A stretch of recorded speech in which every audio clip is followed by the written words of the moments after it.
Hello and welcome. Today's topic is about mitochondria. Mitochondria are rod-shaped double-layer membranous cell organelle in cytoplasm. Double layer means it has outer membrane and inner membrane, as you can see in this photo. It is also known as powerhouse of cell.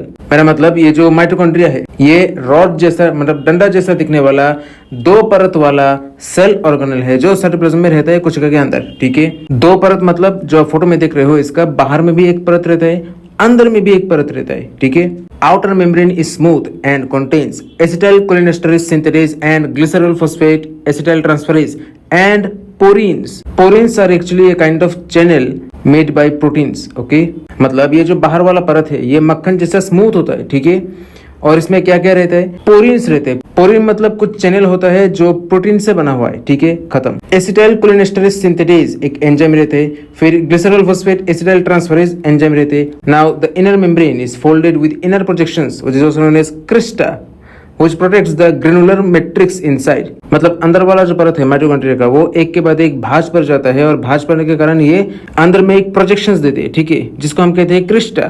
क्या करता है ये जो अंदर में जो granular matrix है matrix को सुरक्षा देता है. बस. Now the Crysta and matrix together contains succinic dehydrogenase ATP synthetase cytochrome oxidase etcetera. मतलब ये जो क्रिस्टा और मैट्रिक्स है दोनों मिला के इसमें क्या क्या रहता है? सक्सेनिक डिहाइड्रोजनेस एंजाइम रहते, एटीपी सिंथेटेज एंजाइम रहते, साइटोक्रोम ऑक्सीडेज एंजाइम रहते और भी अगल वगैरह बहुत कुछ रहते. ठीक है, it is the only cell organelle which has its own separate DNA, RNA, mRNA, tRNA. So whenever it's necessary it can produce reproduce another mitochondria. मतलब एक कोशिका के अंदर में जो साइटोप्लाज्म रहता है इसमें जितने तरह तरह के सेल ऑर्गेनल्स रहते हैं इतने सारे सेल ऑर्गेनल्स में सिर्फ ये माइटोकॉन्ड्रिया ही है जिसके अंदर इसका खुद का डीएनए, इसका खुद का आरएनए, इसका खुद का टीआरएनए, एमआरएनए ये सब कुछ होता है. ठीक है, ताकि जब जरूरत पड़े अपने हिसाब से एक अलग सा माइटोकॉन्ड्रिया बना सके. Now amount of mitochondria presents inside the one cell depends on its size and cell function. If the cell size is small then the number of mitochondria will be less. If the function of the cell is less then automatically mitochondria will be lesser in number. Same to same opposite. मतलब एक कोशिका के अंदर कितना mitochondria रहेगा वो निर्भर करता है कि उस कोशिका का आकार कितना है और उसका काम कितना है. अगर काम ज्यादा है, आकार बड़ा है तो जाहिर सी बात है माइटोकॉन्ड्रिया भी ज्यादा होगा. अगर कोशिका का आकार ही छोटा है, काम भी उतना कुछ है नहीं तो जाहिर सी बात है माइटोकॉन्ड्रिया का संख्या बहुत कम होगा. Common sense. Mitochondria has their own ribosome which is also known as mitoribosome. मतलब माइटोकॉन्ड्रिया का एक अपना ही राइबोसोम रहता है अलग सा जिसको हम कहते हैं माइटोराइबोसोम. ठीक है, मेरे कहने का मतलब ये कि ये जो टीसीए चक्र या फिर क्रेब्स चक्र या फिर साइट्रिक एसिड चक्र मतलब ये सब कुछ घुमा फिरा के एक ही है.